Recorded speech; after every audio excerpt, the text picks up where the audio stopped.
Dear students, today I would like to discuss synonyms.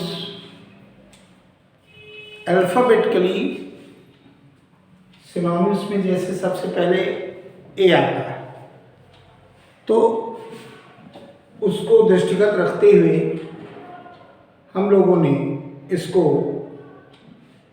ये विचार किया कि आपको ए से शुरू होने वाले ऐसे इंग्लिश वर्ड जिनको रीजनिंग के थ्रू, लॉजिक के थ्रू, ट्रिक के थ्रू आप हल कर सकें, तो वो इंटरेस्टिंगली भी रहेगा आपको समझना, इंटरेस्टिंगली आप उसको ग्रैस्प कर सकते हैं और इनकलकेट कर सकते हैं अपनी मेमोरी में। जैसे AFFRONT, एफ्रॉन्ट, एफ्रंट दिया है। अब इसकी मीनिंग आपको नहीं मालूम, क्योंकि मीनिंग जो मालूम है ये तो है नहीं कि वही आ जाए निश्चित रूप से। तो ऐसी स्थिति में आप, जैसा कि हम रोज बताते हैं कि 2-3 मापदंड अपनाइए। एक मापदंड ये अपनाएं कि जो शब्द दिया हुआ है उस शब्द का उच्चारण कठोर है कि थोड़ा मृदु है, मधुर है या कोमल है। अब इस स्टेप को जब आप इस पर विचार करेंगे और इस पे आगे बढ़ेंगे तो आपको उच्चारण से पता लगेगा। अब दूसरा, आप उसको बाइफरकेट कर सकते हैं डिवाइड करके। जैसे इसमें एफ और फ्रंट हमने अलग अलग कर दिया, एफ और फ्रंट। तीसरा, इसमें दोनों संगतियां हैं, दोनों मैच क्या कर रहे हैं। एक तो इसका उच्चारण जो है वो नेगेटिविटी क्रिएट कर रहा है, एफ्रॉन्ट, एफ्रॉन्ट। ऐसा बोलने में, प्रोनाउंसिएशन में, इसमें जो है हम लोगों को क्या दिख रहा है कि इस शब्द में एक थोड़ा उच्चारण कठोर लग रहा है। तो हम लोग विचार करते हैं, कोरिलेट करते हैं दिए गए ऑप्शंस में। तो options A exile, B contour, C eruption, D indignity. परीक्षा में भी ऐसे 4 ऑप्शन आएंगे। अब मीनिंग नहीं पता है आपको, तो हमने इसका जब प्रोनाउंसिएशन देखा तो ये लग रहा है कि जैसे कठोर है, एफ्रॉन्ट, एक चुभ रहा है जैसे कान में। और दूसरा मापदंड इसका यह है कि ये जो एफ है और इसको फ्रंट ऐसे कर दो। फ्रंट का मतलब क्या होता है? सामने। फ्रंट माने प्रत्यक्ष, सामने। और एफ का मतलब होता है लैटिन में कि सामने बुरा कहना, यानी अपमान करना, प्रत्यक्ष अपमान, ये हिंदी में बना। उच्चारण की दृष्टि से नेगेटिव, इसलिए माय डियर स्टूडेंट नेगेटिव चुने ऑप्शन में। नंबर 2, इसको जब बाइफरकेट किया तो ये जो पार्ट है इतना, ये लैटिन में इसको एफ का मतलब होता है जो इग्नोर किया जाए, उसको तवज्जो न दी जाए। और फ्रंट माने सामने। तो एग्जाइल मीन्स वनवास, कंटूर कहते हैं आउटलाइन को, रूपरेखा। एरप्शन विस्फोट हो जाना। अपमान से संबंधित इंडिग्निटी ही आया। इंडिग्निटी का मतलब होता है डिसग्रेस, इंसल्ट, और वो भी प्रत्यक्ष अपमान। एफ्रंट का मतलब प्रत्यक्ष अपमान। तो ये जो शब्द है ये आ गया प्रत्यक्ष अपमान के शब्द में। अब आप देखिए, प्रत्यक्ष अपमान आया, फ्रंट शब्द से पकड़ में आया। अगर आया हो तो इसको आगे के लिए भी इसी प्रकार का दृष्टिकोण अपना करके हल करिएगा। दूसरा शब्द है एब्स्ट्रूज। इसका उच्चारण देखिए। एब्स्ट्रूज जो है, इसको आप ये नहीं कर सकते कि कठोर है उच्चारण, क्लिष्ट है। इसमें एब्स जो आ रहा है, एब्स, तो वो तो ठीक, ट्रूज में कठोरता है। तो अब हम ये देखेंगे, जो चीज सभी लोगों को मालूम है, एक शब्द है इंग्लिश में एब्स्ट्रैक्ट। एब्स्ट्रैक्ट किसको कहते हैं? जो दिखाई न दे, अमूर्त। जैसे हम लोग कहते हैं एब्स्ट्रैक्ट नाउन, भाववाचक संज्ञा। एब्स्ट्रैक्ट आइडिया माने अमूर्त विचार, जिसका भौतिक सत्ता न हो, फिजिकल एक्सिस्टेंस न हो। तो एब्स्ट्रूज उसी से बना, एब्स्ट्रैक्ट, एब्स्ट्रूज, ये एक भाव रखने वाले हैं। इनका भावानुवाद किया जाए तो एब्स्ट्रूज का मतलब कैसे निकालेंगे? प्लेसिड माने, प्लेसिड कहते हैं किसी चीज को बिल्कुल स्पष्ट हो। कंसील्ड यानी अव्यक्त, छिपा हुआ। डिस्पैशनेट, जिसके अंदर जुनून न हो। और एनोलॉजस जो होता है वो विरोध के अर्थ में आता है। तो यहां पर जो एब्स्ट्रूज शब्द था, अमूर्त वाला था, तो वो किसमें सही खरा बैठ रहा है? कंसील्ड। जो चीज सामने व्यक्त न हो उसको कंसील्ड कहते हैं। तो एप्रोप्रिएट आंसर एब्स्ट्रैक्ट वाली जो धारा है उसका मतलब होता है जो एब्स्ट हो, उसका मतलब जो भाव प्रधान हो, अर्थात वो दिखाई नहीं दे। तो एब्स्ट्रूज का मतलब हो गया कंसील्ड, शुद्ध हिंदी में अव्यक्त, छिपा हुआ, गूढ़। अब आता है आगरी। प्रश्न नंबर 3, आगरी शब्द में AUGUR, देखिए कितना प्यारा शब्द है आगरी। आगर, आगरी हो गया। अब देखिए कि जो आगर शब्द है AUGUR, उच्चारण में बहुत ही मधुर लग रहा है और कोमल लग रहा है।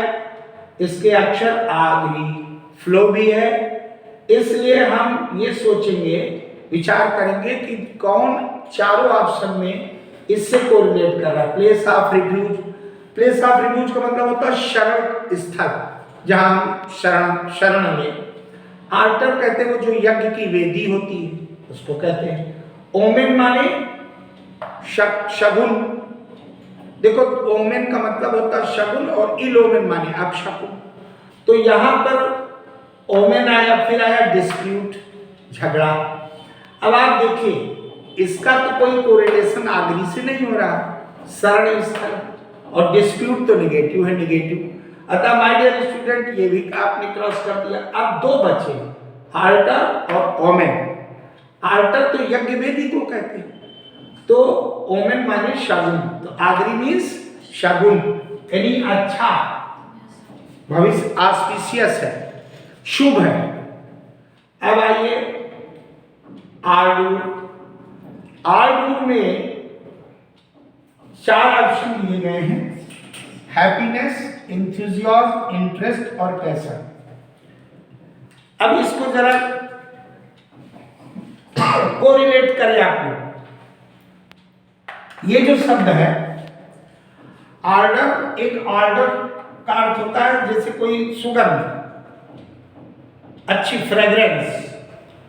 अब इसमें हम जब देखते हैं तो उच्चारण की दृष्टि से ऑर्डर, लेकिन इसका विशुद्ध उच्चारण है ऑर्डर। ऑर्डर कहने में फ्लो और भाव भी निगेटिव प्रतीत होता है। इसलिए 4 ऑप्शन में जब हम गए तो कोरिलेट करना शुरू किया कि हैप्पीनेस भी अच्छी बात है, इससे भी प्रसन्नता भी, एंथुसियाज्म उत्साह, जोश, और इंटरेस्ट रुचि, पैशन जुनून, चारों एक जैसे लग रहे हैं। और कभी कभी जब चारों एक जैसे लगेंगे तो जाहिर सी बात है कि परीक्षा में एप्रोप्रिएट आंसर और ऑप्शन का सेलेक्ट करना, उसको चयन करना कठिन होता है कैंडिडेट। तो आप इसको मैं बताना ये चाहूंगा कि खुशी क्या है। भाई खुशी भी ठीक है, खुशी भी आप इजहार करते हैं, व्यक्त करते हैं, लेकिन जो इंथुजियाज्म है और पैशन, पैशन भी जुनून, इंथुजियाज्म, लेकिन जुनून और इंथुजियाज्म में अंतर है। इंटरेस्ट रुचि को कहते हैं। आर्डर का मतलब होता है कि जो अपनी आगे किसी चीज को बढ़ाए, मतलब गंध से अर्थ लिया जाता है। इसका जो रूट काज है वो है ऑर्डू। तो एक शब्द ऑर्डू का मतलब होता है लैटिन में सुगंध। अब सुगंध को फैलाना, तो जब हम कोई चीज उत्साह पूर्वक कहते हैं तो हम कार्य को संपन्न कर लेते हैं, जल्दी कर लेते हैं और सफल हो जाते हैं। इंथुजियाज्म यहाँ पर एप्रोप्रिएट इसलिए है कि अगर हम खुशी कर दें तो खुशी का भाव तो छिपा रहता है सबके अंदर। जब अच्छी परिस्थिति आई, सफलता में खुशी, लेकिन उत्साह खुशी पाने से पहले होता है। जब किसी कार्य के प्रति आपका उत्साह हो जाएगा तो फिर आप अच्छा करेंगे। कार्य में निरुत्साही रहेंगे, उत्साह नहीं होगा तो कार्य उतना अच्छा नहीं होगा। तो ये पहले किसी सुगंध निकलती है किसी वस्तु से, किसी अच्छे काम से, किसी अच्छे व्यवहार से, किसी अच्छे आचरण से। तो आचरण में पहले उत्साह दिखाओ। तो इसलिए यहां पर enthusiasm will be appropriate answer. अब इसके बाद आया ऐसे। ऐसे तो ऐसे असेसमेंट सब लोग जानते हो, किसी चीज को एसेस करना। तो इसमें कम मेहनत, आपको रियाज करनी पड़ेगी, मानसिक कसरत कम करनी पड़ेगी। ऐसे का मतलब है कि किसी चीज को मूल्यांकन करना। तो अटैक माने आक्रमण हो नहीं सकता, एक्सेप्ट स्वीकार करना, केस ओनली इवैल्यूएट। तो appropriate answer will be evaluate. Appropriate जो आंसर है वो इवैल्यूएट होगा। क्या होगा? इवैल्यूएट। तो यहां पर ये इवैल्यूएट आंसर हो गया। इसके बाद आगे हम बढ़ते हैं 6 नंबर में। तो माय डियर स्टूडेंट, जो 6 नंबर है उसमें आपको ये देखना पड़ेगा कि जो 6 नंबर है उसमें पहले आया एक्यूमेन। और एक्यूमेन में भी इंटेलिजेंस, इंसाइट, विजडम, नॉलेज, ये 4 ऑप्शंस जो दिए गए हैं, पहले तो एक्यूमेन को एनालाइज करिए। एक्यू क्या होता है? एक्यू किसी चीज के अंदर अत्यंत सीमा से परे। आप कहते हैं एक्यू से बना, एक्यूप्रेशर, एक्यूपंक्चर, एक्यूट, इसका मतलब बेहद, यानी उसमें अंदर जाना। तो एक्यू शब्द का मतलब है किसी में गहराई में जाना, और मेन कहते हैं मनुष्यों को। तो जिस अब लोग यहां मेन माने मनुष्य, तो इंटेलिजेंस माने ज्ञान, इंसाइट माने अंतर्दृष्टि, विजडम माने भी बुद्धि, और नॉलेज माने भी ज्ञान।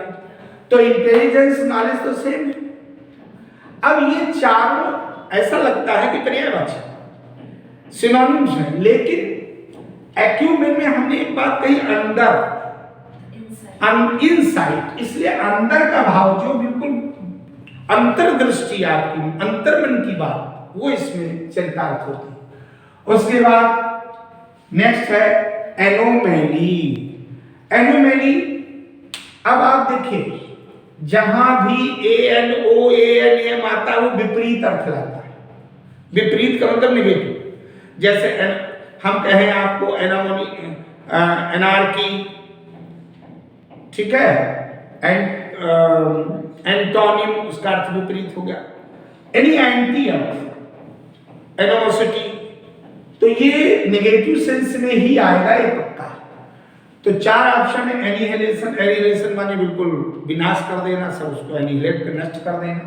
एनार्की कहते हैं लॉलेसनेस, जहां पर कोई नियम कानून न हो।